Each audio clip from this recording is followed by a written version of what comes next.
Vikings fans, welcome into another episode of the Skol Hop. I'm Evan. And I'm Austin. We're just a couple of dudes from Iowa. We like drinking beer, talking about the Vikings. Yeah, we do. And I'm excited for this beer this week. I'm excited for this episode this week. It's been a good week in Viking world. It has been a fantastic week. And we'll just ride the high and hope it never falls down.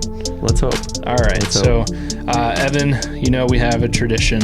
If you're new to the Skol Hop, we haven't really welcomed in new people for a while. So if you're new to the Skol Hop, we have a tradition of drinking Iowa brewed beers only on the podcast. We like all kinds of beers. But you brought the beer tonight. I did, and I think you're going to like this one. I tried this one not too long ago, and it's kind of in a category all on its own, but it is extremely delicious. It seems like it. Now, this is not a beer that I would traditionally pick up off the shelf, and actually it's been so long, this will be the first time I'm trying it, even though I've seen it many times, because I'm a little intimidated by it. It's not my traditional style of beer to go for. You don't reach for it for a few reasons. Number one, the title alone, Caramel Apple Fandango, is a little odd, and then the price tag on top of that, it's $20 for a 4-pack of 12 ounces. Yeah, that's Toppling Goliath for you. They're not cheap, but also they're not bad. They're a great beer, and I think because of that, they know what they've got, so they charge appropriately. Also, I think a lot of that goes into the types of ingredients that they use for their beers. They're not cheaping out on things. So kind of related to the price tag, we should maybe pay the bills so we can continue to afford good beer. Well, we are fortunate to have a presenting sponsor. Thank you to Big Top Ventures. If you're looking to take an all-inclusive vacation, tropical vibes to either Mexico or Jamaica, Big Top Ventures can help you out with some good prices on that. To figure out what pricing would be, go ahead and we'll put it on the screen here as always.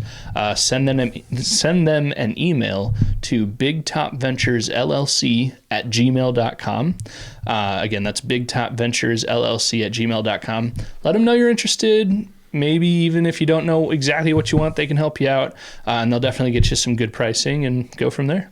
Yeah, and thanks to Big Top for helping us buy some beer. Yeah, exactly. We appreciate that. Otherwise, things might be a little different. So, speaking of beer, I think before we get to anything else, we got to crack these open. Absolutely. And we need to start sipping on these because I really want you to try this. I'm excited. It's a special one. You've had this one before, right? I've had it one time. Okay. So shout out to my brother-in-law, Jason, and his wife, Paige. They brought these over Labor Day weekend. Okay. And I think my sister-in-law, Paige, brought it just kind of on a whim. Jason, fellow Vikings fan, correct? Yeah, fellow Vikings fan, Jason. But Paige went to the store and was tasked with bringing back some beer, and she saw this on the shelf, and she's like, oh, that sounds good. And this is what she came back with. I can tell you right off the bat, the second we cracked the cans open, before we even poured them, you're getting that caramel. It smells like the sucker. Yeah. The caramel apple sucker. And I'm here for it. I'm digging it. Again, sweet beers are not usually my go-to. I'm not a sour guy, although I'm famous for saying it a few times. Maybe I am a sour guy because every time we try a sour on the podcast, I end up liking it. And I said this earlier, it's classified as a sour, but I feel like it kind of fits in a category all on its own. Yeah. And I think you'll see that when we try it. All right, let's just dive in. Skol.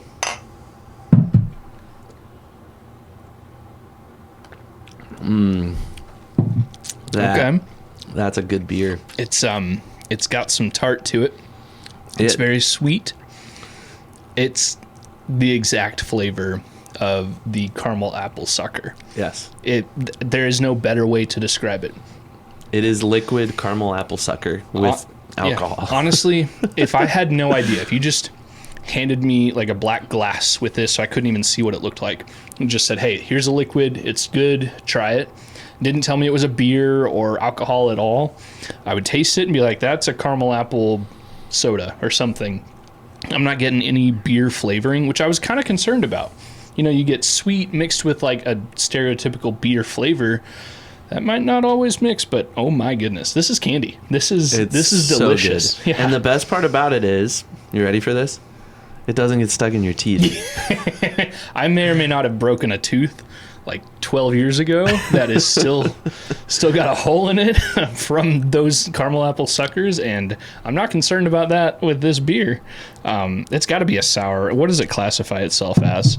It is a sour. Yeah. But I think it's so different from your typical sour beers that it just doesn't fit perfectly in that category. Yeah. Did you already read the description from the can? I didn't, but you should. Okay. All right. So from Toppling Goliath, which is the brewery that makes this, they list it. They say this is a unique sour beer which features rich caramel flavors balanced with the crisp, tart notes of fresh green apples. All the flavor of a caramel apple, none of the stick. I literally didn't even know it said that. I didn't know that was in the description. That's awesome. But yeah, outside of saying, hey, this is the beer version of those caramel apple suckers, that description right there hit the nail on the head. This is really good. I'm excited to have a few more and give final thoughts at the end. I'm going to put another one in now. Yeah, our glasses. Just to fill this up.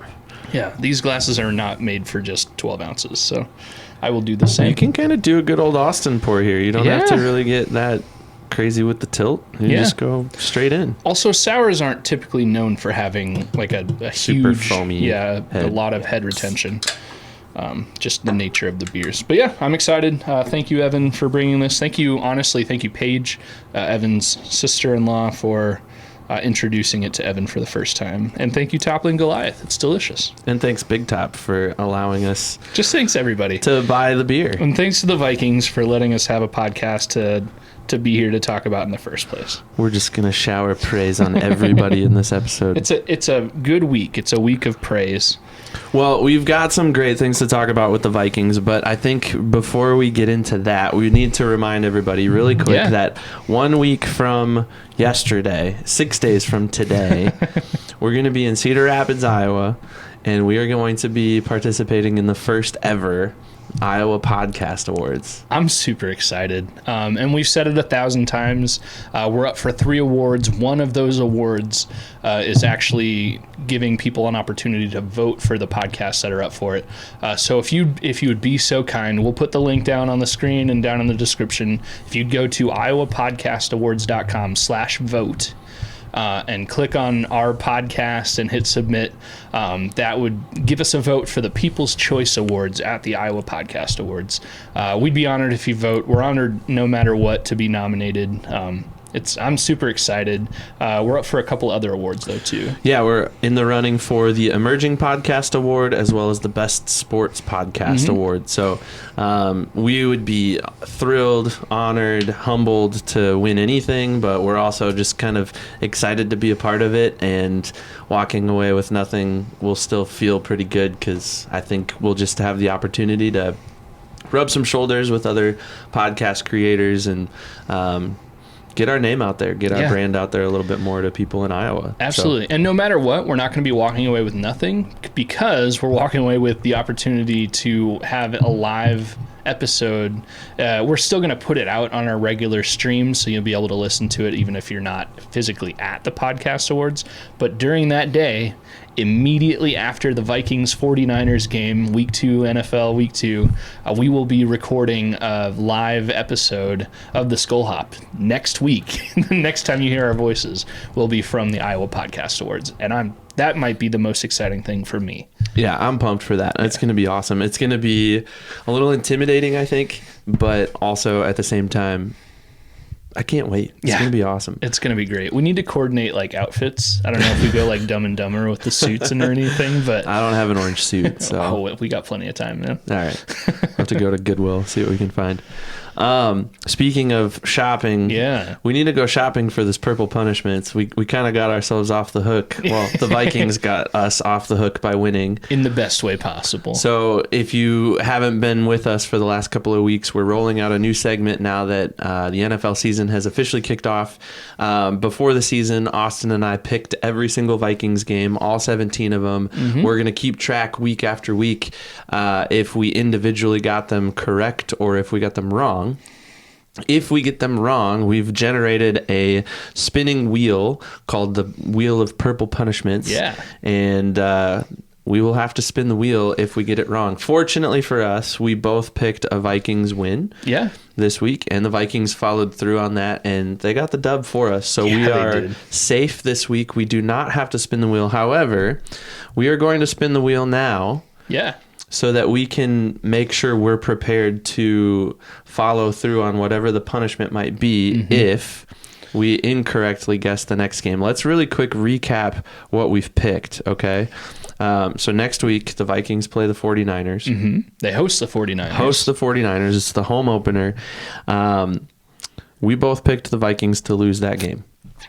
Interesting. So we both picked them to win week 1 against the Giants. They did that. And we're picking them to lose week 2 against the Niners. So if for some reason the Vikings pull it off and they get the dub, we are going to be doing something probably embarrassing. At least punishing. In front of a lot of people. Which, that's exciting. So I'll tell you what, obviously I hope the Vikings win every week, but more so for entertainment value, I hope we have to do a purple punishment. So Evan is getting our virtual wheel ready. So the way this works, we have listed out, 17, 18, however many punishments we pre-planned for. And on a normal episode, not next week in a live episode, but on a normal episode right here in the Skullman Center, if we are one or both of us are incorrect in our picks, we will spin the wheel, and we'll put it up on the screen at somehow. Evan's the magic maker right there. But we'll spin the wheel and perform right then and there on the episode whatever that punishment is. But then after that, that punishment is off the wheel, correct? Yep. So once we do something, we're going to take it off the wheel, and probably the wheel will get smaller and smaller as the season goes along. Hopefully not too small, because that would mean we got a lot of games wrong. Well, I mean, we did pick some losses, so maybe we would only get the losses wrong. All right. Well, I'm going to get this going here. And again, this is just kind of a preemptive thing so that we're prepared when we're sitting in those chairs at the podcast awards next week. If we do have to follow through on a punishment, this will be the punishment. Are you ready? I'm ready. All right, here we go. All right. Oh, we get sound effects too. Cool sound effects. I can't really read it, so you're gonna. The punishment will be we cannot say the word Vikings at all. And every time we do, we have to do 10 push-ups.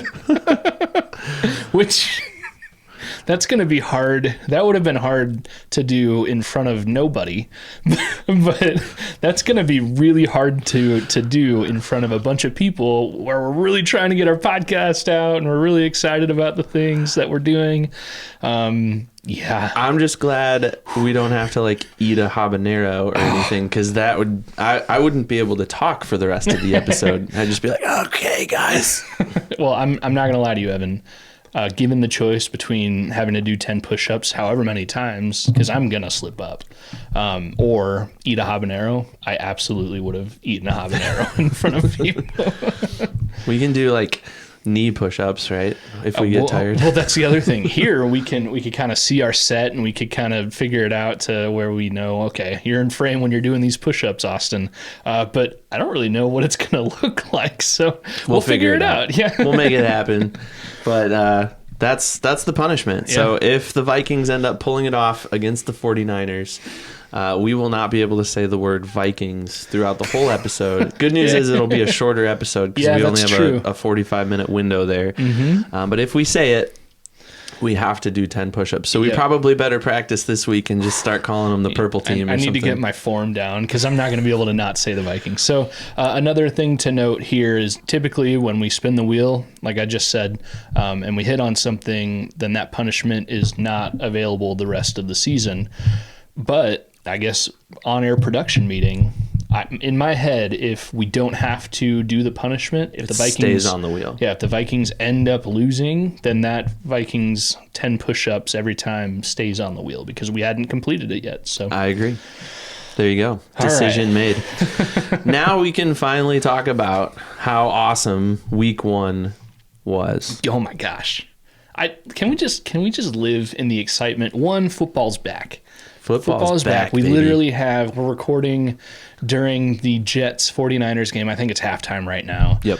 We have it right here. It's live football. College football's back. High school football's back. It's just, I love it. And it's still not like we're deep into fall. We're drinking a great fall beer. Yeah, right the now. Oktoberfest beers are starting to come out. Yeah. You may see some Oktoberfest beers start to make an appearance on the show, even if they've already been on the show. I think that's a tradition we can live with. Oh, for sure. And happily go with. But yeah, football's back, and there's nothing worse than getting hyped up about your team for the better part of a year, and seeing the moves happen, drafting the quarterback 10th overall, getting super excited, reading all the news pieces about why your team's going to win the Super Bowl, and then there's nothing worse to see a week 1 loss. And unfortunately for the Giants, they're living in that right now. Those Giants fans, they're probably ready to trade away or even just flat out cut Daniel Jones. Did you see the video of their fans burning his jersey in the parking lot after the game? Don't burn jerseys. That was a little much. That was a little much.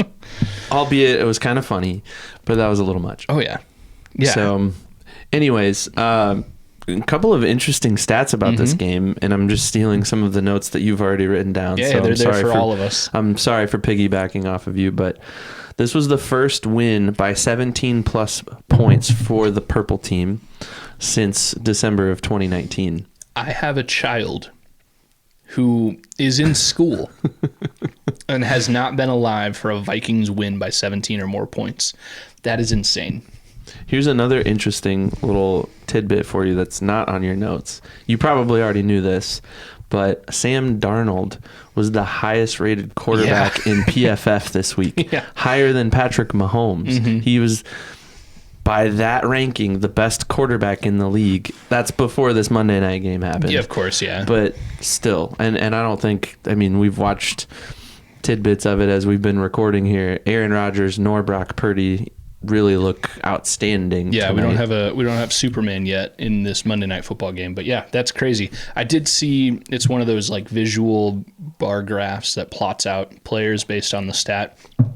I don't know exactly what the stat was, if it was quarterback rating or whatever it was, but it had the best quarterbacks all on one side, and there's a cluster of 3 guys: Pat Mahomes, Derek Carr for the Saints, and our very own Sam Darnold. So that's fun to see. It's a fun few days in Vikings world right now. Hopefully it doesn't come crashing down next Sunday. But for now, we get to live in it. And you said you were cherry picking some of my ideas. Truthfully, I went to our favorite Viking site, vikingsterritory.com, and I'm cherry picking some of these talking points from their snap reactions after the Vikings-Giants game article. So definitely go check out vikingsterritory.com. Check that article out, and by the time you're hearing me say this, there's going to be a handful more articles and probably more news out. So just check out that website. Dustin Baker and all those guys do a great job. So yeah. Agreed for sure. Let's talk about Sam Darnold for a little bit. I think that's low-hanging fruit in week 1 here, but I don't think you could have an episode about week 1 winning over the Giants without talking about that guy. Yeah. He looked great. Yeah, and he looked really, really good. There wasn't a point where he looked like he was seeing ghosts. There was a point early on where I was kind of getting concerned about that because he was starting to get bounced around a little bit, and I was immediately thinking like, oh no, he's going to go back to his days of not knowing that he's on a good team, like thinking he's on the Jets again and just start throwing the ball haywire. But luckily the Vikings O-line, after some early mishaps, nothing crazy, they seemed to figure it out. Even though the Giants D-line, that was probably their biggest selling point for the whole game for them. Dexter Lawrence was a monster. Looked like a beast. He was freakish for a while, and he really had an impact on Garrett Bradbury and Ed Ingram for sure. Yeah. Blake Brandell on the other side looked better, I thought. Yeah. But Dexter Lawrence made a fool of Bradbury and Ingram at times. Absolutely. Brandell, I think it was news today, his PFF ranking was something like in the 90s. I think he was the highest ranked Viking. He was the highest ranked Viking. So what do we know? Dalton who? You know? I mean, well, I've seen some stuff out there today that said, like, let's get Dalton Reisner back and healthy quick, and let's put him on the right side instead of Ingram. Hopefully we don't have to debate about that idea. Hopefully things get turned around. And realistically, the Vikings offensive line held up well enough. Yes. Maybe that, for all I know, the coaching staff schemed around a very aggressive defensive line from the Giants and made some fast passes. Either way, things seem to work. While we are complimenting the Giants really quick, I did want to say Malik Neighbors, he might be worth the hype. I mean, I wasn't thinking he'd be bad, but some of the few highlight plays the Giants had from that game were big passes to Malik Neighbors, and he looks to be pretty good. So hopefully the Giants have something in him, but luckily it wasn't enough to beat the Vikings yesterday. Yeah, so back to Sam Darnold, because that's kind of where we started this conversation. He was 19 for 24, 208 yards, 79.2 completion percentage, 2 touchdowns, an interception that was tipped at the line. Yeah, his arm got hit as he was throwing the ball, and it just kind of like volcanoed up. And yeah, the Giants, I mean, credit to them, they made the play on that interception. And he took that sack early in the first quarter. Mm-hmm. Yep. But and that's, I mean, again, just exposing kind of Dexter Lawrence's effect on the interior offensive line there. But man, that's a stat line that you could be proud of. If you put Kirk Cousins' stat line from yesterday and Sam Darnold's stat line from yesterday in front of me and said which one was Sam and which one was Kirk, I would have said Sam's was Kirk's and Kirk's was Sam's. You know what I'm saying? We literally tweeted out the stat lines without the names next to them, and it was Kirk Cousins and Sam Darnold about halftime for each game. And my tweet was, okay, which quarterback is $140 million or $180 million, and which one was $10 million? And I think we can both agree we're not going to sit here and crap on Kirk Cousins all season. I think you could make a case maybe he's not fully healed or fully prepared to be playing and getting the force off of his legs, which may have been a factor in his poor play yesterday for the Falcons. We're still Cousins fans, but I'm glad that Darnold is our quarterback after one game. You know, let's over-exaggerate a little bit. It's one game, but it's exciting. I saw something today on Twitter, too, that basically kind of underscored the reality that Kirk's game yesterday would have been the Vikings' reality had he stayed. Mm-hmm. And it kind of, the tweet was kind of starting to dig into the KOC Kwesi dynamic a little bit, because KOC was very much on the Kirk train and was like, this is my ride or die kind of guy. And Kwesi was like, well, let's explore our options here, you know. And if it hadn't been for Kwesi bringing that system of checks and balances, we might still have Kirk Cousins when we might have seen a lot of those underthrown ducks, because, like you said, he's not able to project off of that back foot like he used to be able to before his surgery. So to your point, I think KOC and Kirk just had such a good working relationship, and it probably felt even better because Kirk's relationship with his last head coach was not very good, as evident by the Star Tribune article from about a week ago. And obviously KOC, he felt very comfortable with Kirk. We all did for the most part. But so KOC is going to be that emotional, in a good way, I mean this positive, that emotional reaction decision maker, whereas Kwesi, I really feel like he could build a roster just off of attributes, and if you took names out of it, he wouldn't care. Which I think if you're analytically building a roster, that's probably the best way to do it. So I do have it written down here, kind of jumping ahead. After watching one game this season, it kind of feels like, you know, in college when a head coach gets hired and they're like, they got like 6 years, because you have to really see what they do with their recruiting and their coaching staff and how they implement their system. It kind of feels like we're finally getting to the KOC and Kwesi. This is their team now.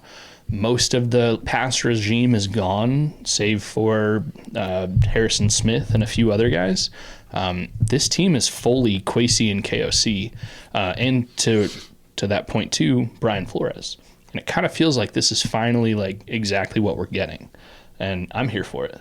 Oh, I'm 100% here for it. And I mean, we could miss the playoffs this year and go out with 7 wins or 8 wins or whatever, and I'll still be happy, because I think the pieces are there. Mm-hmm. And I think over the course of this next season and into next season, you continue to mold and shape this roster into what it can be to be that Super Bowl contending roster. And things are just looking up for the Vikings organization from here. Yeah. It may be a struggle this season at times, but I'm excited. Well, and I think another thing is, like, yes, again, for the 12th time, it's after one game and we're going to overreact. Maybe the Giants will end up being the laughing stock of the league. I don't know, which will, make this game seem less exciting. But the Vikings, all of the newcomers, I mean, you're talking Sam Darnold, you're talking Van Ginkel, who had maybe the play of the game. You're talking Aaron Jones. All of the newcomers that were supposed to do good things for this team did just that. Nobody really essed the bed. We didn't have anybody. On one hand, yeah, we didn't have anybody be Superman. Justin Jefferson didn't get 10,000 yards receiving and 100 touchdowns in one game. But we also didn't have anybody be just the worst person ever, like fumble it 12 times. Yeah, we had the early fumble from C.J. Ham, which is, I think PA said C.J. Ham's fumbled twice in like 100 games. Like, that doesn't happen. It's kind of crazy. It was a fluke play, but we didn't have like the nemesis, the villain of the game that made the Vikings lose. Newcomers included. So I think there's just a lot of reasons to feel good about this team.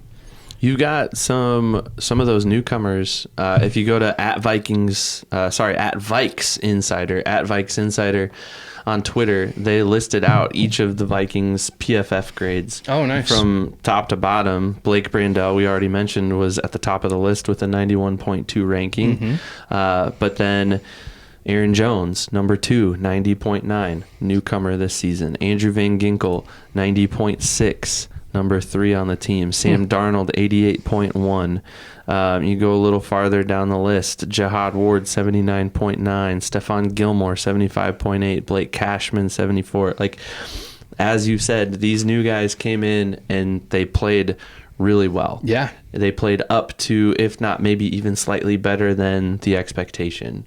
And that's what we need if we're going to make that push this season and into future seasons. Yeah, a lot of reasons right now to feel good. And honestly, watching as the second half of the Jets-Niners game kicks off here in California, it's 7-16 Jets right now. You kind of said it earlier. It's not like the Niners, 7-16 Niners right now. But yeah, it's not like the Niners are blowing anybody out. It's not like the Jets are looking crazy good. I don't know. Seeing this one half, I feel like the Vikings have a chance. At least they beat this team last year with Kirk Cousins and a bunch of guys that aren't here anymore, but they seem better now. So I hope we're wrong. I hope we have to do the punishment next week on the podcast. And you said it a little bit ago before we started recording. You said we should probably be rooting against any NFC team. And obviously, this Monday night game that we're kind of keeping an eye on tonight is AFC versus NFC. Mm-hmm. But we've got both of these teams before the bye week, week 6. So we've got the Niners coming up this week and then week 5 in London against the Jets. So this is definitely a game of interest for the Vikings in the early part of the season, and this will certainly be film that the team uses to prepare for both of these games. Absolutely. So. And another thing that I think kind of helps, maybe I'm putting too much credit to it, but I think it kind of helps the Vikings case next week is the fact that the Niners are playing right now, more than a full day after the Vikings played. Mm-hmm. So the Niners have a little bit of a short week. Yeah, good teams overcome things like that. And the Vikings are going to have those situations throughout the season too, where they're on a short week. Actually, maybe not too many times because they don't have a lot of primetime games. But you got to think, it's got to affect you a little bit. So the Niners they have less time to prepare. They watched the Vikings yesterday, just like the Vikings are watching the Niners right now. I really think the Vikings honestly, truthfully have a chance. I'm not sitting here saying they're going to get blown out or blow the Niners out. I just think it's going to be a good game, especially since it's in Minnesota.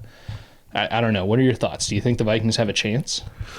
I think there's definitely a chance. I'm still going to stick with my prediction that they lose. I don't know that the Vikings are good enough for that. And I think despite all of the good things that we've said so far about how great this game was, they played against the Giants. Yeah. And, the Giants could turn out to be a pretty decent team. Maybe this is the wake-up call they needed to really get their stuff together and turn it around and make something happen this season. Mm-hmm. But the Vikings had some issues too. There were some miscues. There were some penalties. There were those, and we talked about this yesterday in our kind of just immediate game recap video that we pushed out, which, by the way, if you want to watch that, that'll be down in the description below. We'll have that linked. That's something we're going to try to do this season too, is do just a quick immediate reaction video and give our kind of takes on each Vikings game. Yeah. But anyways, you had said it yesterday. I kind of lost my train of thought because I was trying to hype up the other video that we made. But anyways, there were some things. Oh, I remember now. I got it. I'm back on it.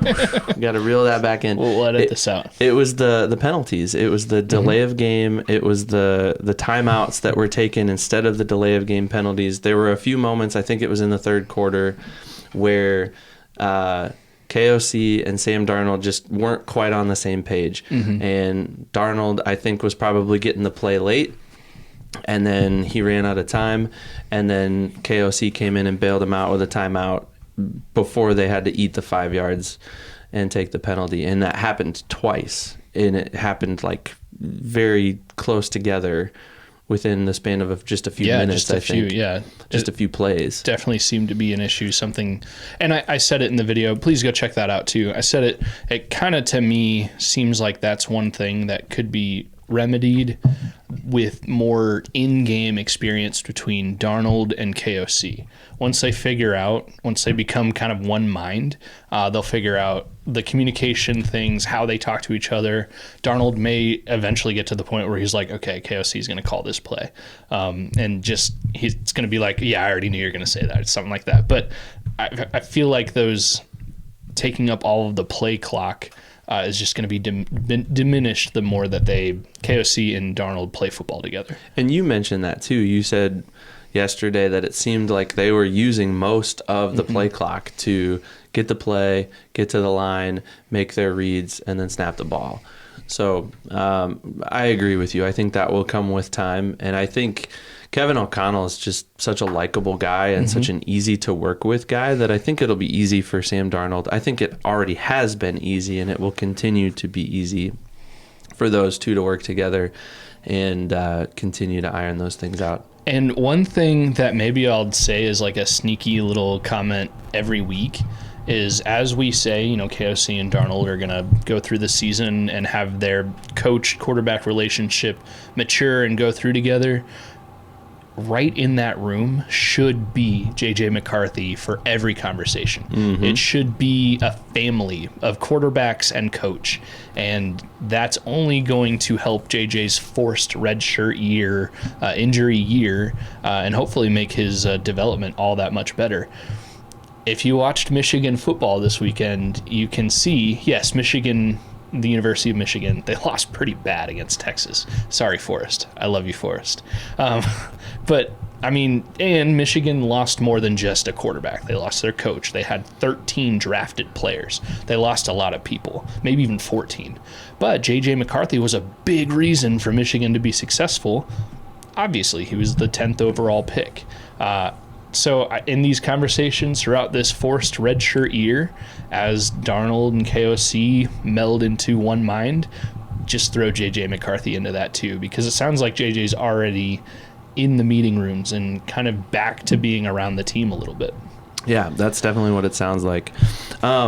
Really quick, because I feel like we've bounced back and forth between the Giants game and the Niners game. Yeah. Let's put a bow on this Giants win really quick, 28-6, Vikings winning at MetLife Stadium against the Giants in Week 1. I asked you this question yesterday.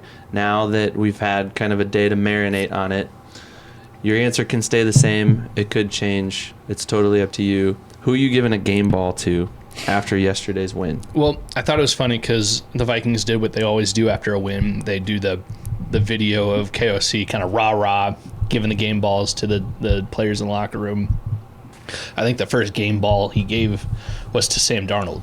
And he said a fun stat, which kind of blew over my head during the game. Darnold started 12 for 12. Yeah. And like looked really good. And it wasn't just checkdowns every play. So Darnold was the first game ball I gave, when you asked that question after the game. And he was the first game ball KOC gave of the 2024 season was to Sam Darnold. And the other ones he gave to, I'm pretty sure Harrison Smith got a game ball from KOC. Andrew Van Ginkel got a game ball for his pick 6 and just being everywhere, like you said, throughout the game. I think Aaron Jones got a game ball. So I'm totally skirting by this question, but I think KOC made the perfect choices, and I may even be forgetting one or two. Do you have any other guys that you would give, or? Well, I mentioned when we did our little recap video yesterday that Pat Jones might be a sneaky pick for a game ball, and I don't think he was awarded one, which is fine. Mm-hmm. And I know after looking at like the Vikes Insider post that he actually ranked pretty low. He was like 4th from the bottom in PFF on the team. Oh, wow. PFF is one stat. Mm-hmm. I don't know that I read into that. Like, that's not like certified gospel to me. I agree with you, but we're doing the classic fan thing where it's like, oh, PFF is awesome. Look, Blake Brandel got this awesome grade. Then it's one guy doesn't get a good grade. Like, oh, it's just they don't know what they're looking at. In one breath, we're saying yes and no. But I agree with you. I think you're absolutely right. It's one stat. It's one stat. And I guess what I'm trying to say is, and I'm going to piggyback on someone else. I watched Ben Lieber's post-game thoughts, mm-hmm. and he mentioned Pat Jones. And he mentioned, I didn't watch that before we did our post-game reaction. The post-game reaction was literally like minutes after the clock expired. We hopped on and recorded our stuff, and I said that, and then I heard Ben Lieber say that too, like, hey, watch out for Pat Jones. He's had a great summer. He had a good camp. He's a good player, and he could be disruptive on defense for the Vikings, and he was. He had 2 sacks yesterday. Yeah. So PFF grade, be what it is. Pat Jones, man, got after the quarterback and recorded a couple of sacks. Heck of a first game for that guy. Yeah. So. Hey, I agree with you, and I was just trying to be funny. I would trust Ben Lieber before I would really trust PFF. 2 sacks is no small feat. I do want to point something out a little bit. Oh, never mind. I thought I saw something that wasn't true. Anyways, I think those are appropriate game balls to give out. You actually gave a good answer. I just kind of copped out and did what KOC did. So you said what KOC said. You do that a lot, but it's okay. It makes me sound smart. And I sound dumb because I'm I'm the homer. It's like, oh, PFF is great, and then but then there's this one guy. I wasn't trying to make you sound dumb. I just thought it was funny that we were living that sentence in real life, because I truthfully agree with you wholeheartedly on that. We can give each other a hard time every once in a while. All right. Well, kind of going away from week 1, we celebrated, we enjoyed it. Like you said, we've been bouncing back and forth between the previous Giants game and the upcoming Niners game. Is there one thing you think the Vikings need to work on, a key to victory against the Niners? What do you think? So we're watching the Niners play right now, and literally just seconds ago, it's in a commercial break right now, but while you were making fun of me, the Niners scored a touchdown, and it's the undrafted free agent rookie that I don't even know his name, but he's the running back that's playing in place of Christian McCaffrey. I think he's on screen right now, number 24.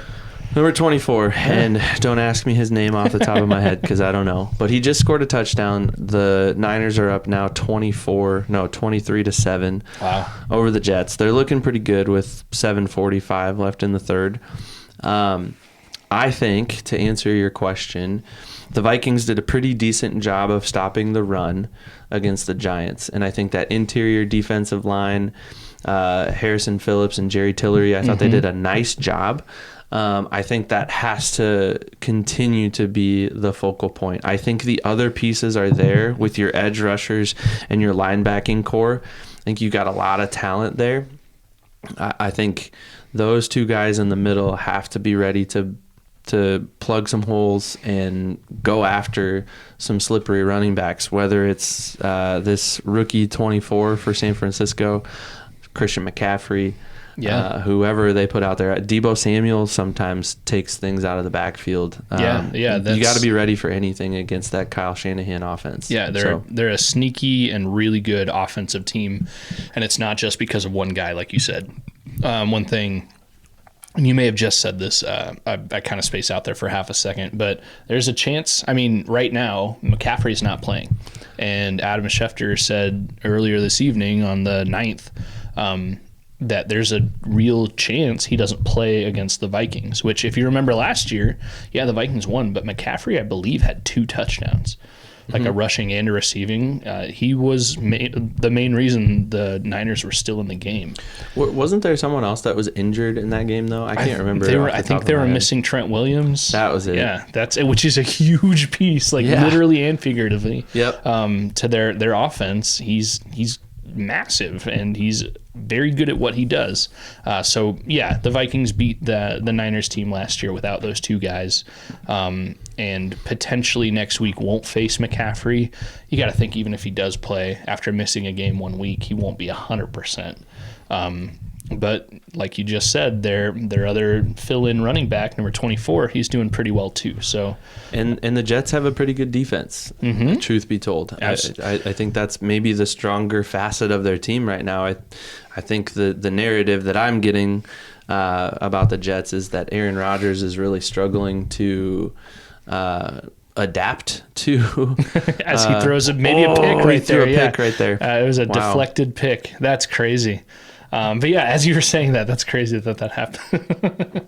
But I mean, I don't know that the offense in New York is all of a sudden amazing because Aaron Rodgers is healthy and throwing footballs again. Yeah. I think it gets better, but I think their defense is definitely strong, and I would argue the stronger unit on that team right now. And so for the 49ers to be up by quite a bit at this point is pretty surprising and maybe a little telling about where the Jets are as a team and where the Niners are as a team week 1.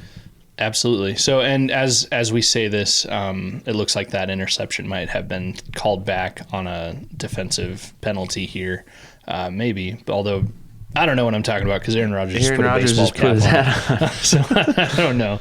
Anyways, I totally agree with you. To be fair, we're not listening to the audio of the game. We're just it's on a separate screen and we're watching, trying to We're live reacting on a podcast that is pre-recorded and everybody is going to listen to like 2 days from now. To be fair, I do that all the time. Listen to podcasts that are reacting to something live. Anyways, my key for the Vikings victory, I think you got a great one. Hard to argue against that. You mentioned Ben Lieber earlier. I listened to him. He was on KFAN's Power Trip morning show this morning. I think he is every Monday. But he talked about the Giants game and how Sam Darnold looked not great, but also like specifically Darnold was not accurate. Ben Lieber said there were 3, 4, 5, 6 plays that if Darnold threw a more accurate pass, and it wouldn't have had to be like some highlight reel pass, just a pass that didn't go in the dirt. That game very well could have ended differently. So my key for the Vikings to be able to defend against the Niners is the cornerbacks and the defensive backs. Harrison Smith had an interception in the end zone, but that was after a long drive for the Giants. Van Ginkel, he read a play correctly. They did their work in the film room, and he picked off a screen or a quick pass for a touchdown. But the Vikings, as we know, their cornerback room specifically, it's Stephon Gilmore and then maybe Byron Murphy. And then after that, there are names, but there's no Pro Bowlers. There's no elite defense right there. Those cornerbacks need to be able to step it up and hold it against Brock Purdy and the weapons that you were talking about earlier, Samuel and maybe McCaffrey, all those offensive weapons. Yeah, for sure. And I think that position group specifically was a pretty quiet position group. The cornerback room specifically, not necessarily the safeties. Harrison Smith played a really good game, as he always does. But, yeah, I thought the cornerbacks were pretty quiet against the Giants. And I agree with you that, they've got to step up and they've got to be able to defend. You got a lot of talent on that Niners offense. You've got Brandon Ayuk. You got Deebo Samuel. You have Christian McCaffrey that can torch you from the backfield, but he can also line up in the slot and catch balls and go nuts. Yeah. So if he's healthy and he's out there, I mean, those guys have to be ready to defend anything. Absolutely. So I could not disagree at all with what you've said. So I guess final thoughts. Yes, we made our picks weeks ago, and we're going to stick by those. But final thoughts right now. If you hadn't made a prediction, you have to make one right now. What do you think? I think it's close. I think the Vikings still lose. I said that earlier. I'll stand by it. I think it's a nail biter. I think it comes down to the wire. I think we're going to be sweating bullets at the podcast towards. I kind of hope not, because I'd rather be like focused on what we're trying to do there. But you know what? It'll be what it'll be. And final score prediction, though, I'll say it's probably going to be like a 28-24 type of thing. I think the Vikings might end up with the ball at the end and have a chance to put it away, and they can't. All right. And my reasoning would be I don't know that Sam Darnold has really been in those positions where he's the last one with the ball. He's got to march down. He's got to do the 2-minute drill and score 6, not 3, but 6. It's 24-28. They can't get it done. That's the final score. Yeah. And we're going to be like, oh, man, I was so close. Yeah, I tend to agree with everything you just said. Genuinely, it's hard for me to pick a win against the Niners, especially after still holding on to all the media throughout the offseason saying the Vikings aren't going to do much. And the Niners, they're coming off a Super Bowl appearance, and they've been to a few Super Bowls recently, and the core of their team is still there. Some of them just got big lucrative contracts again. I looked it up, and this is going to taint my prediction here. Yeah, we did previously predict, both of us did, the Vikings to lose this game. I'm still going to say they lose. I still think the Niners are the better team and are going to figure that out. Currently, it looks like the Niners are a 5.5-point favorite over the Vikings. Yeah, I think, what'd you say, 24-28? That's a darn good line right there. I think I'm going to agree with that exact prediction. 24-28 Niners, although I think it might be one of those, the Niners go up pretty big, pretty early, and then the Vikings try to figure things out, but ultimately mount a comeback, but fall just short. Yeah, hopefully that's not the case, but that's just kind of my realistic expectation. Honestly, the Niners don't look like a super polished offensive juggernaut right now like they have in the past.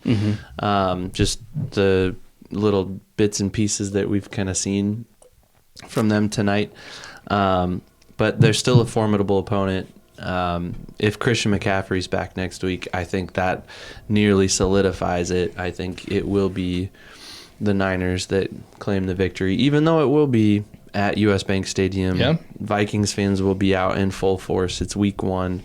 They're ready. I think especially after a week 1 victory in New York. A decided victory too. Yeah, I think people are ready to get back in that building and make it loud and get back to Vikings football. Absolutely. So I wish I could be there. It'd be a lot of fun. Yeah, we should try our hardest. I'm going to the Vikings-Lions game in Minnesota in October. We should try our hardest to try to figure out getting to a game, even if it's just you and me sometime this season. Hopefully we can't because tickets are so pricey because the Vikings are so good. But let's try. It's definitely on the list of things to do, for sure. Any final thoughts, either reflecting on week 1 or looking ahead at week 2? Did we cover it all? I think we've said everything. And honestly, I would just encourage our people to go watch that video or listen to that podcast, our initial reaction to the Giants game. Yeah. Because you'll hear some happy voices in that too. So. And like I said, we're going to try to do that after every game. We're also going to try to live stream some games. Yeah. So if you've been watching/listening to us on YouTube, make sure you hit that subscribe button because we're going to try to go live, kind of like a la Tom Grassi style, just kind of hanging out probably here in the Skol Center.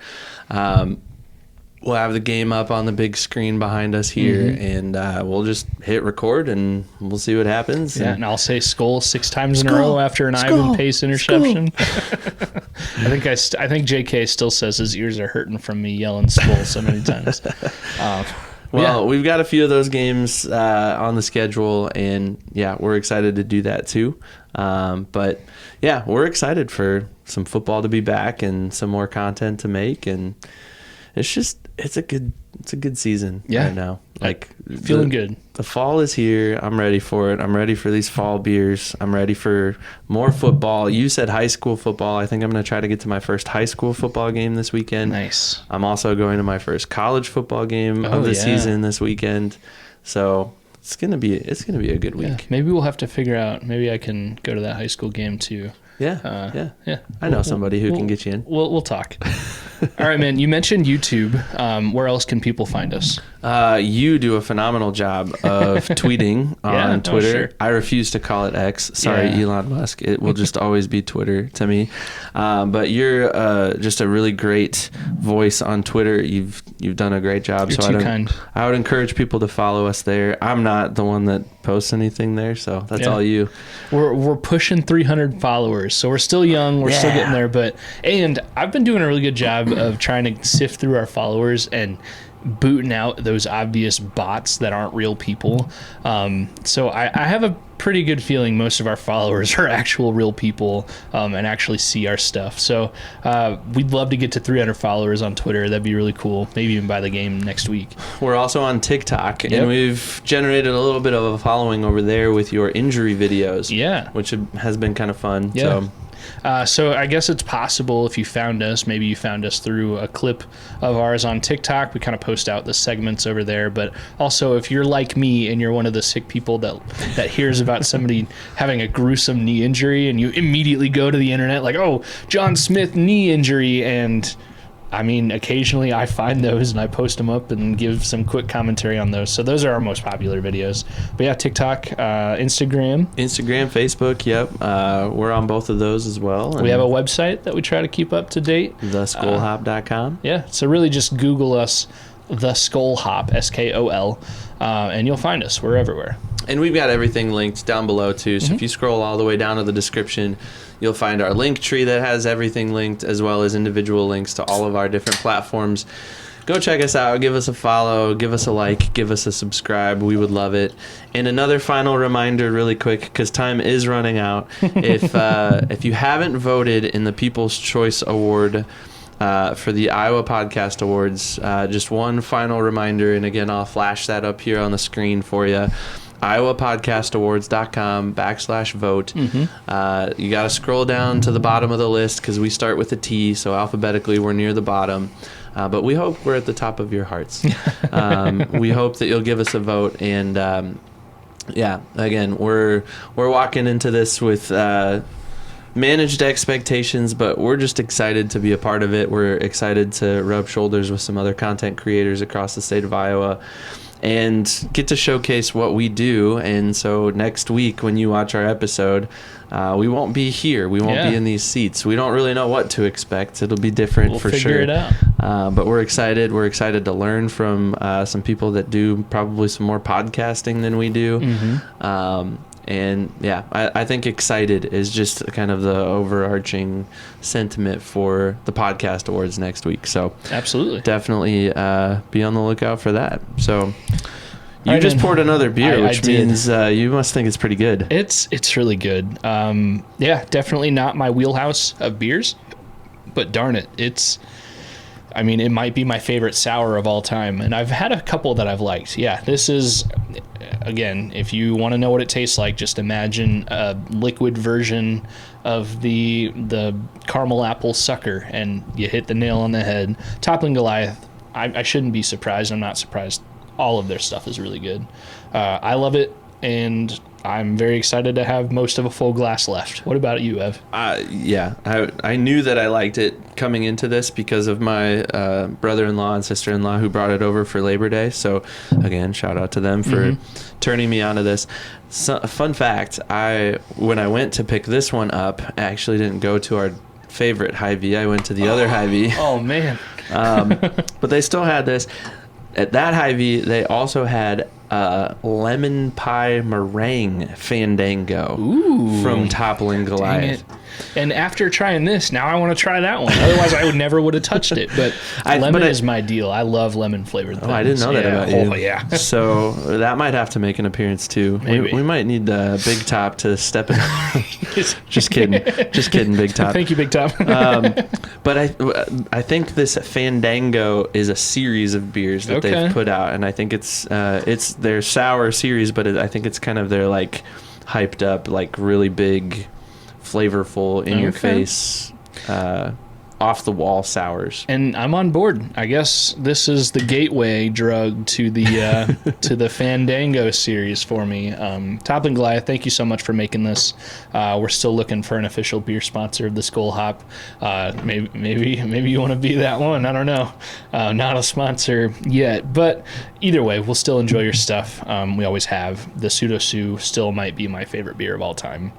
I think we both love it, and I don't know if there's anything else we can say about it. The best part about it, other than the fact that it doesn't get stuck on your teeth, is the fact that it was brewed in Iowa, and that's just something that will always be a staple here at the Skol Hop for as long as we can sustain that. You found a new brewery last week too, which was cool. Keg Creek. That'll definitely make an appearance in future episodes as well. Yeah, we might be bringing some more Keg Creek on here pretty soon. But for sure. Good stuff. We love Iowa beer. We love talking about the Vikings. This was fun because we got to talk about a Vikings win. Mm-hmm. And next week's going to be fun no matter what, because we're going to be in a new place with some new people, and we get to do what we love and enjoy some beer and talk about the Vikings. Yeah, well, until that episode, I will say this has been a great episode and potentially the best episode yet. Could be. All right, man. Skol.